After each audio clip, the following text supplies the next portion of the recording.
Hey guys, what's up? This is Headcase on these sticks, playing a little Duels of the Planeswalkers 2014. I guess I'm not really playing. Right now I'm just talking. I'm doing one of those post-gameplay commentaries. It should be pretty fun. This is a pretty interesting game, and I guess I'm not, for the sake of spoilers, I'm not going to go too much into it, but I thought it was worthy to talk about a little bit.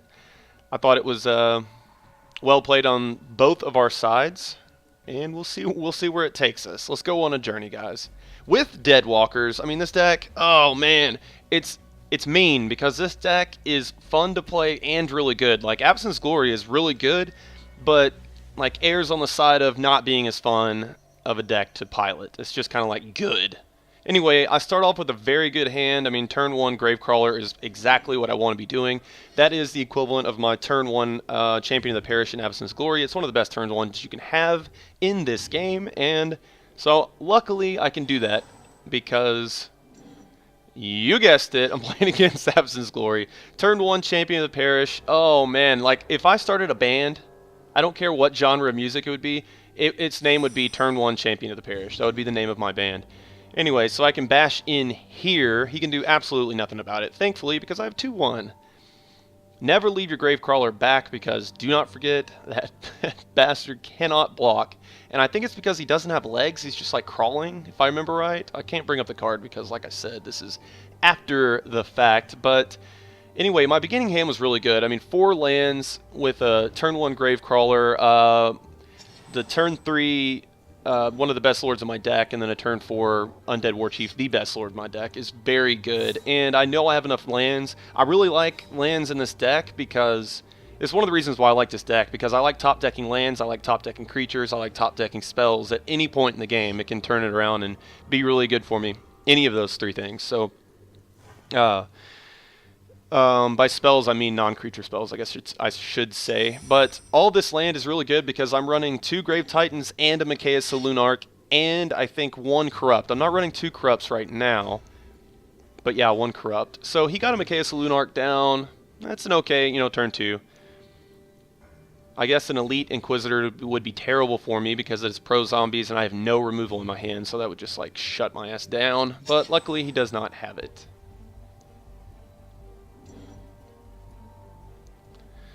Turn 3 is pretty crucial for this deck. It could be Mentor of the Meek, it could be a Fiend Hunter.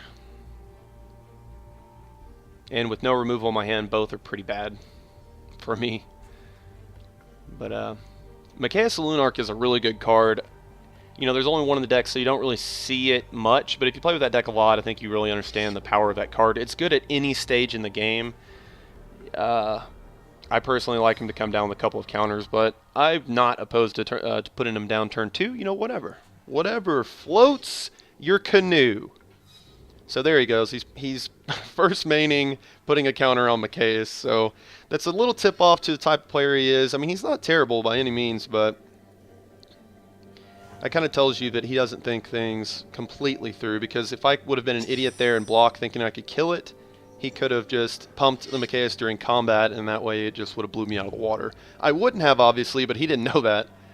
So, yeah, look at my board state. It's very good. It's better than his at the moment, but his can always get bigger and badder very quickly, especially with Mikaeus and Champion of the Parish. Bastard. So, the quest for the Gravelord there is pretty good. It's not, like, fantastic against this deck because all of that deck's removal is exile, so but I mean, I have plenty of removal in my deck, so it seems like it would get activated here fairly quickly. I think this is probably the worst deck to run this against, and it's still good. I like Quest for the Gravelord. I don't know if a lot of people run it, but it's made it into the cut of every version of this deck I've ever ran. So yeah, maybe he doesn't make it into the super aggro deck. I've never really tried to build that deck because I really think it needs Black Cats in it, and I hate Black Cats. I hate Black Cats. I'm not racist because I hate the White Cat card too. Whatever, Sanctuary Cat from the same set. I hate those cards. Anyway, his Champion of the Parish is now a 5/5, so that's great. He's got another Champion of the Parish just online. I mean, it's just like a virus. It's the Absence Glory virus just slowly creeping around me, getting bigger and badder. as the game progresses. But he is down to 6, like a dangerous 6. Like, I'm live to a Corrupt here. Well, I mean, eventually. I guess I shouldn't say that because I only have 4 lands right now. But Corrupt's going to be very good. You know, I guess that's pretty much it. And I'm running that Vampiric Tutor so I can tutor for it. Here's where I make one misplay. I just like snap cast Quest for the Gravelord when I should have cast Sign in Blood. And I guess I probably should have swung in with Gravecrawler before combat because he might have taken it. I don't think he would have, but he might have. And then if he did, I could just kill him with Sign in Blood. I didn't really think about that when I was playing this, but I'm gonna bash in. There's that elusive removal that we've been looking for. Alright, so I mean, he's got some pretty good options. Lord of the Undead and Undead Warchief are both really good. It really sucks because, like I said, Quest for the Gravelord does not trigger. The bro is not helping me out over there with the removal. But he's mana wrapping me, so now I have lethal for a Corrupt. This thing is a 3-2. It kind of sucks because if he would have killed the Lord of the Undead, I could have cast Butcher Ghoul and Gravecrawler, but since he killed the Undead Warchief, probably correctly, since he exiled the Undead Warchief,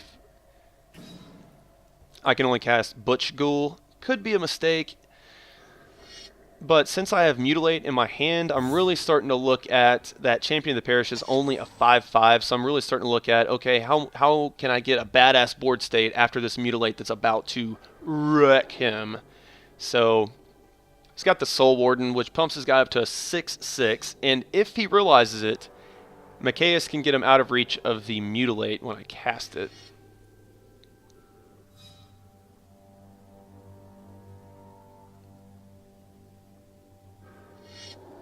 There's that Elite Inquisitor. I think I completely forgot I even had that. So that Mutilate's looking tastier and tastier by the second. Just licking my chops. It's going to activate Quest. It's just going to be a good old time. I call that quest Lego Zombies because it's just a mass of zombies all trying to walk like awkwardly because they're all connected and whatnot. Alright, so he's got that 7/7 Champion of the Parish. That guy costs 1 mana and he's the bane of my existence this whole game. Like, it's vital for me to kill Mikaeus Lunarch, Elite Inquisitor, Mentor the Meek, and possibly even Soul Ward. Nah, not Soul Ward. Soul Ward's okay.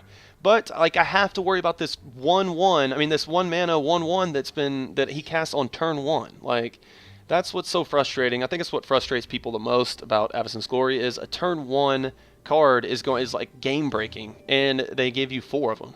You know, but you've heard that spill. You've heard me bitch about it plenty of times, and I'm sure you've bitched about it plenty of times because it's kind of frustrating. So,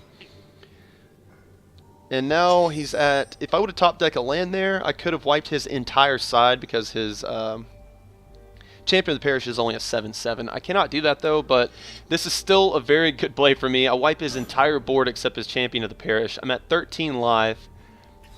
And I'm going to have a Undead Butcher Ghoul. I just start clicking no because I'm like, you know what, screw it. There's no point in having all those. It didn't take any more time. I just did it because I was bored. Anyway, so I have that Gravecrawler, a 2/2 zombie, right after a board wipe. I have a 2/1 and a 2/2, and arguably a 5/5 just with Summoning Sickness because I'm going to activate it on his instep. And that's really good. And I have a Dross Messenger in hand, which, don't forget, I mean, that's an extra 2 life. So I really only have to get him down to 5. And I have that removal. So he has to have a lot of things in his hand. He has to have a couple of creatures just to survive. Or he has to have like a creature and removal. I mean, he does have 4 cards, and he hasn't cast a lot of removal this game. So, well, actually, I know what's coming up. And if post-game commentary, I guess it's 2020 hindsight, but I actually really forgot what he's going to play. What I was about to say was, if he had creature and removal in his Fiend Hunter, then that's really good.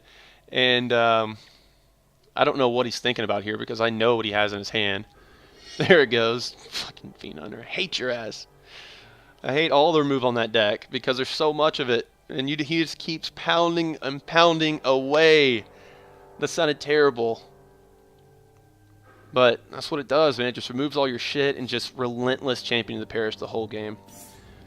It's a very good tactic, and it works beautifully. Alright, I don't even activate. I could activate during combat, but I'm just not even going to worry about it. Do it on his instep.